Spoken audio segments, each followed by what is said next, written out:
Hello, everybody. Welcome back to the channel. So listen, I want to talk to you about two things, actually. What living in the end is and how to use that piece of information in creating and visualizing your scenes, okay? We're also going to do another one where it's just focusing on scene creation and how to do that. And just to let you know, we do offer that. We actually offer the ability to create a scene for you. So we have you ask us a few questions and I break that down for you and show you how to do the scene.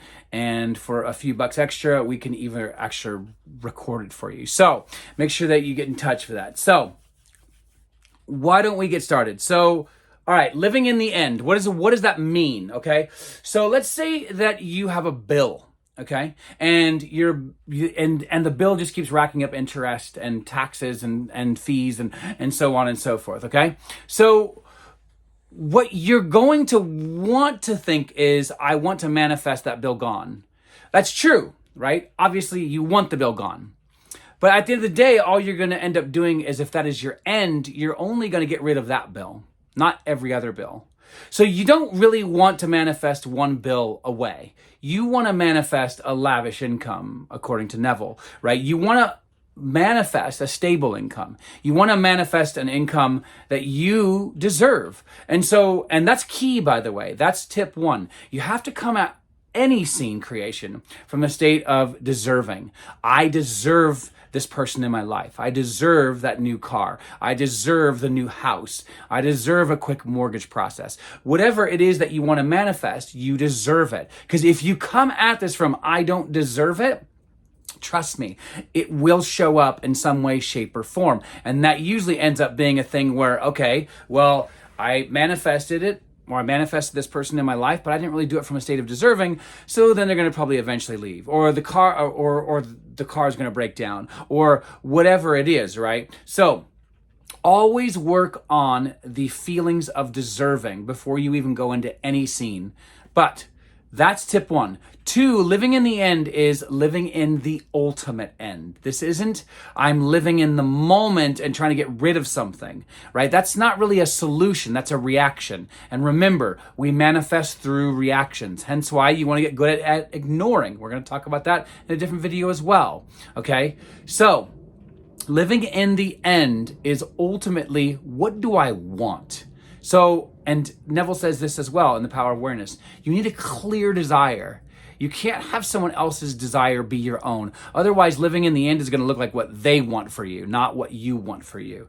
Okay, so living in the end is, like I said, from a state of deserving. But then tip two, living in the end is my desire. Not the world's, not social pressures, not religious pressures, not spiritual pressures, whatever it is. It's everything coming from within, okay? Even if you feel guilty when you initially start this desire, because maybe you've been indoctrinated by a religious belief, or by the person that says they love you like your parents, or whatever it is, you have to really, really work on the inner world here, okay? And so you have to down-regulate or give less attention to and less importance to the feelings of shame and guilt that you might initially feel, and you have to continue, okay? And again, we're going to talk about how to do that in another video. So, living in the end, state of deserving. Two, clear, I almost forgot how to count. Two, clear desire. Clear means your own. That means I'm owning this 100%. It's not 80-20. It's not, well, I kind of want this, but then I want this because my mom really has, pressured me, for the last year to do it this way. So no. 100% clarity, clear desire. That's what it means when Neville is speaking about clear desires, okay? You have to be clear about them. That means unblemished, okay? That's what the biblical metaphor is of the unblemished lamb. You have to have a desire that is unspotted, okay? So then living in the end is not, what do I want to get rid of now? What's the lifestyle? What's the experience that's going to get me to the life I want? Not, is it going to reduce stress in this second?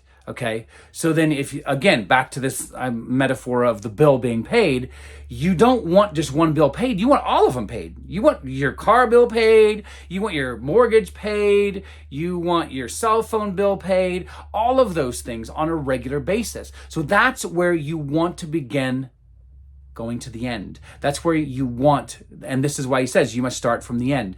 Why? Because you're generating the emotions and the feelings that are guiding the scene. Your feelings of the wish fulfilled are the engine to the scene itself. Otherwise, it's not going to go anywhere, right? So you want to do the work and you want to generate the feelings of the wish fulfilled, okay?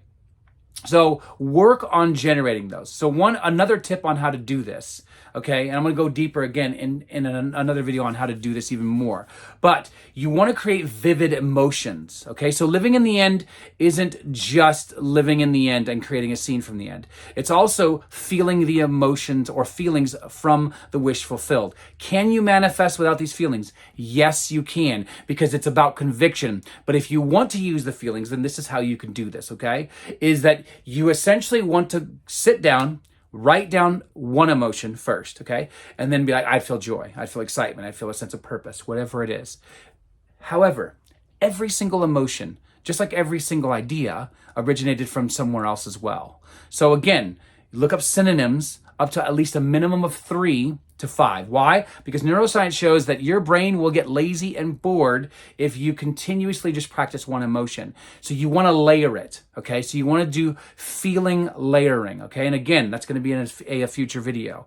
So you want to do the work of, okay, well, how do I do that? So you look up synonyms of the same word. So if it's joy, you might end up with a synonym of excitement, okay? So you want to generate these emotions before you go into the scene, and you want to do the work of layering the scene with these feelings. And you always want to have one emotion every single scene. It doesn't matter how old you are, it doesn't matter how many scenes you're doing, or if you're manifesting from the age of 20 to 92. It doesn't matter. You always want to layer at least one of these emotions to be nostalgia. And that is actually from Neville's work directly when he says, I remember when.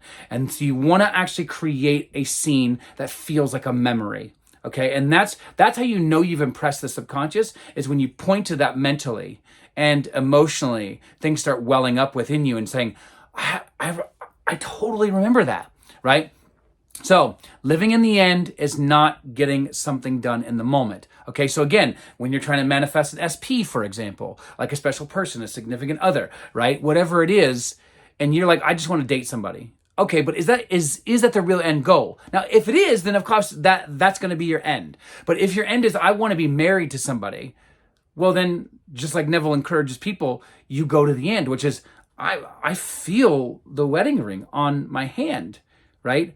Is that right or left? But anyhow, it's you're feeling it on your actual hand as if it's already happened. So living in the end is as if it's happened. So another quick tip as we end this is living in the end is after. Living in the end isn't in the moment, it's after the moment. What would you feel like? How would your life look like? What would you be doing? What actions would you be enacting, right? How would you be participating in this new life, right? So that's what it is. Always do the scene a day after, 5 minutes after, 6 weeks after, 3 months after, a year after, and be like, wow, this year was absolutely amazing. Like, and just look at your watch and it's like December 25th, 2024, and be like, wow, that was way better of a year than I could even ever imagined. And just keep looping that scene over and over and over. So have fun with this because you're the creator, right? So have fun with this, create fun, create creatively, be involved with it first person, and live from the end.